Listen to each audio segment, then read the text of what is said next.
박태호가 기자들 앞에서 김명희를 죽인 진짜 범인은 김단이라고 외치는 순간 단이는 자신의 손으로 그의 목을 조르고 싶은 충동을 간신히 눌렀어요. 마이크를 쥔 손이 미세하게 떨렸지만 시선만큼은 박태호의 얼굴에서 떨어지지 않았어요. 기자들의 숨소리와 셔터 소리가 뒤엉킨 가운데 박태호는 입가를 비틀며 단이의 반응을 기다렸습니다. 김명희를 죽인 사람은 저 여자입니다. 쌍둥이 언니의 인생을 빼앗기 위해 언니를 살해하고 지난 30년 동안 김명희 행세를 한 사람이 바로 김단이에요. 언젠가는 나까지 죽일 무서운 여자입니다. 기자회견장은 순식간에 무너졌어요. 카메라가 일제히 단이를 향했고 기자들은 서로의 어깨를 밀치며 앞으로 나왔습니다. 단이의 눈앞에는 수십 개의 렌즈가 번쩍였고 귀에는 같은 질문이 다른 목소리로 겹쳐 들렸어요. 정말 언니를 살해하셨습니까? 언니의 재산을 노리고 신분을 바꾼 겁니까? 박태호 전 회장의 주장이 사실입니까? 단이는 한동안 입을 열지 못했습니다. 숨을 깊이 들이마시려 했지만 목 안이 막힌 것처럼 공기가 들어오지 않았어요.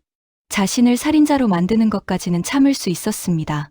박태호가 어떤 거짓말을 꾸며도 언젠가는 증거로 뒤집을 수 있다고 생각했거든요. 하지만 그의 손에 죽은 김명희를 욕하고 언니의 삶을 탐낸 여자로 몰아가는 말만큼은 견딜 수 없었어요. 단이의 입술이 가늘게 떨렸고 눈가가 붉어졌습니다. 단상 아래로 내려가는 발걸음은 느렸지만 흔들리지 않았어요. 박태호 앞에 선 뒤에도 한동안 아무 말이 없었습니다. 시선은 그의 눈을 향했고 오른손이 천천히 올라갔어요. 찰싹 마른 소리가 기자회견장을 갈랐습니다. 날 욕하는 건 참아줘도 내 손에 죽은 우리 언니를 욕하는 건 절대 못 참아. 고개가 돌아간 박태호는 뺨을 짚지 않았어요. 오히려 입가에 더 짙은 비웃음을 얹었습니다. 단이는 그 표정을 보는 순간 손을 한 번 더 들고 싶었지만 손가락을 접어 허벅지 옆에 붙였어요. 박태호는 천천히 고개를 돌려 단이를 바라봤습니다. 눈빛에는 놀람도 분노도 없었고 지난 30년을 자기 손 안에 넣고 살았다고 믿는 사람의 오만만 남아 있었어요. 아니, 그래도 30년간 살 비비며 산정이라는 게 있는데 너무하잖아. 단이의 눈빛이 단숨에 식었습니다. 정이라고? 짧은 말이었지만 목소리는 낮고 거칠었어요. 박태호는 주변의 시선을 즐기듯 한 걸음 가까이 다가왔습니다. 얼굴을 바짝 들이밀고도 바로 말하지 않았어요. 단이가 먼저 흔들리기를 기다리는 사람처럼 입술을 다물고 그녀의 눈동자를 오래 들여다봤습니다. 그러다 귀에 닿을 만큼 가까운 거리에서 천천히 속삭였어요. 말 그대로 김명희 껍데기. 그것뿐이었던 거야. 단이의 손이 다시 떨렸습니다. 지난 30년 동안 박태호가 자신을 알아보지 못했다고 믿었는데 그가 처음부터 알고도 이용했을 수 있다는 생각이 가슴을 찔렀어요. 필요할 때는 아내처럼 불렀고 자신의 자리를 지키는데 방해가 되는 순간에는 언제든 버릴 가짜로 여겼다는 뜻이었거든요. 단이는 숨을 고르려고 입을 다물었지만 턱 끝이 미세하게 흔들렸습니다. 눈은 젖었지만 눈물을 떨어뜨리지 않았어요. 회장 복귀. 그걸 위해서 날 살인자로 만들어? 우리 언니 죽음을 이런 식으로 이용해? 박태호는 대답 대신 기자들을 돌아봤습니다. 단이의 시선을 정면으로 받으면 잠시라도 흔들릴까 두려운 사람처럼 눈을 비켰어요. 그러나 목소리만큼은 태연했습니다. 난 사실을 말했을 뿐이야. 김명희가 죽은 날 현장에 있던 사람은 김단이었어. 그리고 죽은 다음 날부터 언니 행세를 시작했지. 이보다 완벽한 증거가 어디 있어. 기자들 사이에서 다시 웅성거림이 일어났고 단이는 그제야 박태호가 아무 준비 없이 나타난 것이 아니라는 걸 알아챘어요.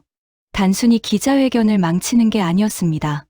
공개된 녹취와 혈흔 감정 결과를 무력화하고 자신을 살인자가 아닌 피해자로 바꾸려는 여론전이었어요. 단이는 박태호가 어느 문장에서 기자들을 멈추게 하고 어느 표정에서 억울한 사람처럼 보일지까지 계산했다는 사실을 느꼈습니다. 그의 손에는 이미 다음 서류가 들려 있었고 손가락은 봉투 끝을 가볍게 두드리고 있었어요. 기다렸다는 신호처럼 보였습니다. 그때 백진주가 앞으로 나섰습니다. 진주는 단이의 옆에 멈추기 전까지 박태호를 한 번도 보지 않았어요. 먼저 다니의 손을 짧게 잡았다 놓고 숨을 한 번 고른 뒤 정면을 향했습니다. 그럼 30년 전 현장에서 발견된 박태호 씨의 혈흔은 어떻게 설명할 건데요? 목소리는 흔들리지 않았지만 손끝이 굳어 있었어요.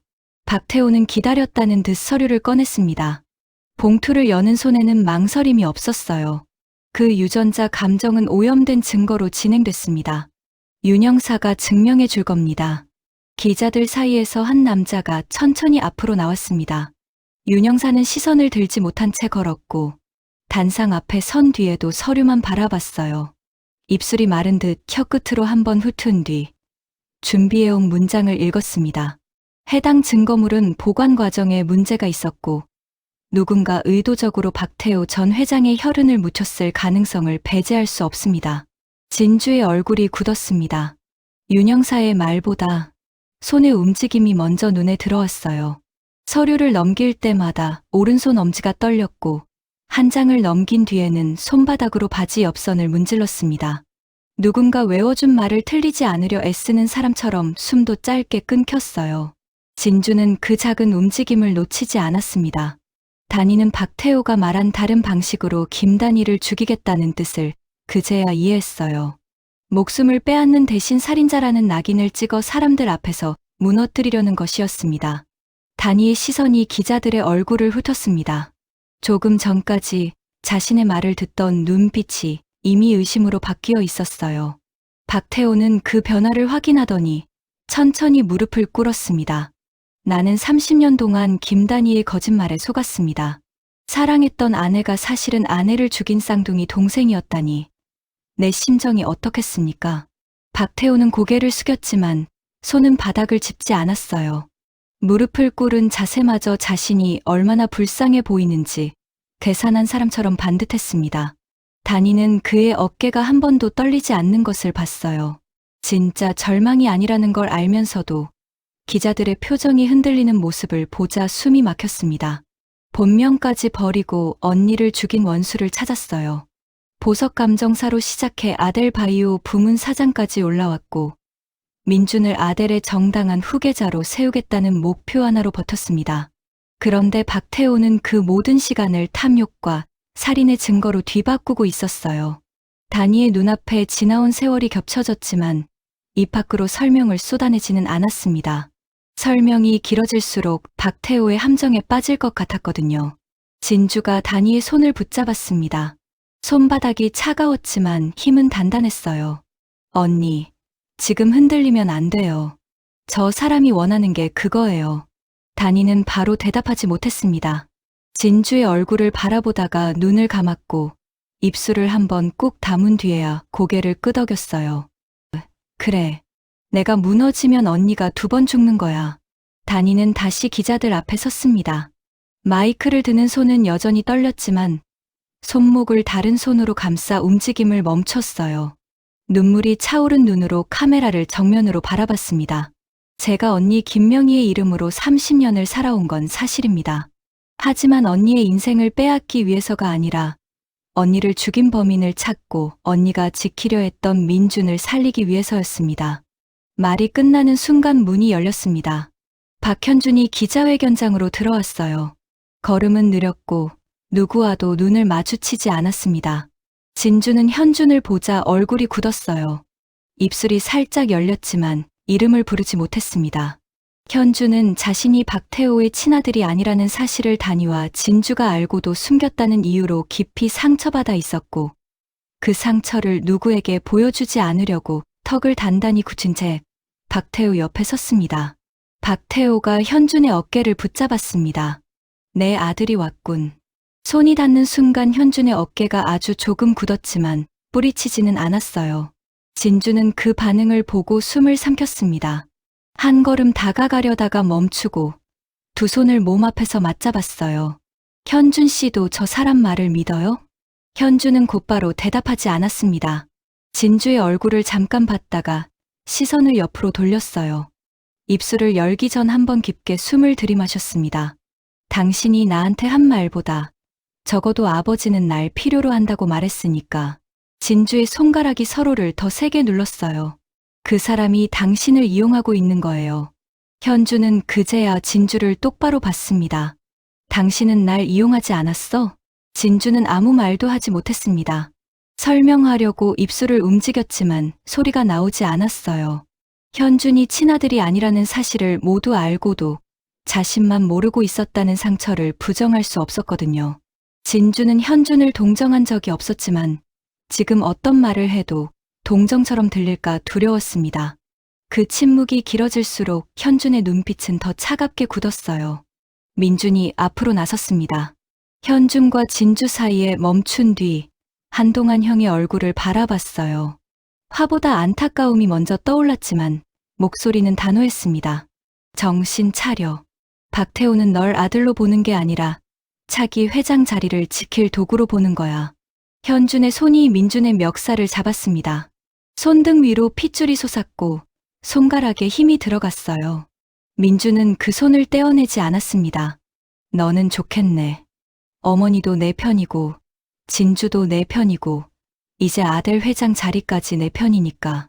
민준의 눈썹이 미세하게 흔들렸지만 목소리는 낮았어요. 난 회장 자리를 원한 적 없어. 거짓말하지 마. 내가 박태호 아들이 아니라는 걸 알고 나서 나를 밀어낸 거잖아. 기자들이 다시 몰려들었습니다. 두 사람 사이로 마이크가 들어왔고 셔터 소리가 연달아 터졌어요. 민주는 현준의 손목을 잡았지만 밀어내지는 않았습니다. 현준은 분노를 쏟아내면서도 눈가가 붉어졌어요. 박태호는 멀리서 두 사람을 지켜보며 입가에 미소를 띄었습니다. 친형제처럼 지낸 두 사람이 서로를 미워하게 만드는 장면을 확인한 뒤에야 어깨에 힘을 풀었어요. 그 시각 오정란은 기자회견 방송을 보고 있었습니다. 박태호가 복귀하면 자신이나 현준에게 회장 자리를 넘길 생각이 없다는 걸 이미 알아챘어요. 화면 속 그의 무릎 꿇은 연기를 보며 손에 든 리모컨을 천천히 내려놓았습니다. 저 인간은 결국 또 자기가 회장이 되려는 거야. 말끝은 낮았지만 손끝이 초조하게 떨렸어요. 최윤아는 옆에 앉아 화면과 정란의 얼굴을 번갈아 봤습니다. 박태호가 살아남으면 물류창고 사건과 7년 전 사고까지 자신에게 모든 죄를 뒤집어 씌울 수 있었어요. 윤아는 무릎 위에 올린 손을 서로 비비며 입술을 깨물었습니다. 정란은 곧바로 전화기를 들고 이사들에게 연락했습니다. 박태호의 복귀는 절대 안 됩니다. 차기 회장은 현준으로 밀어야 해요. 윤아는 바로 묻지 못했어요. 정란이 통화를 끝낼 때까지 기다린 뒤 눈치를 살피며 조심스럽게 입을 열었습니다. 현준이 회장이 되면 저도 살 수 있을까요? 정란은 윤아를 한동안 바라봤습니다. 대답 대신 입꼬리를 아주 조금 올렸고 그 미소가 더 차갑게 느껴졌어요.